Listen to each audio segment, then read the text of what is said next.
Alas 7 na pamuning abak ngayon ng Martes, January 2, makapila ni Kimberly Tolentino king Transport Terminal ay niki syudad San Fernando, Pampanga, bambumiyahi, papunta Parañaque. Unang uling marakal na pasaheros pauli na nangyari na ing holiday season, pasado alas 9 na, aliya pa misasakit. Masyado pong marakal tao, tapos din pong bus medyo ditak lang.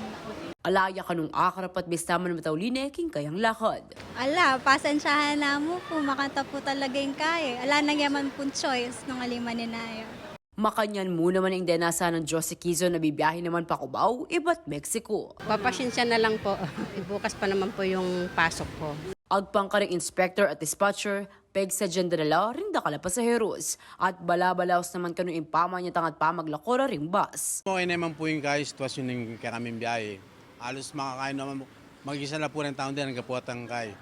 Takal kaya po paratang bus, halos pitula pa pong bus papuntahan yan. Well prepared naman po yung company namin at nasusuportahan na ngayon, dumagsa lang po dahil sabay-sabay po kasi luwasan ngayon. Tapos kahapon, which is ngayon hindi kasi nag-holiday kaya may pasok na rin sila ngayon. Masalese naman ng pila at ating makabante police at security personnel king transport terminal.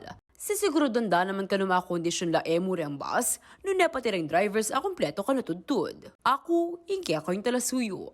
Liana Canilaw, ating pusong makabalin.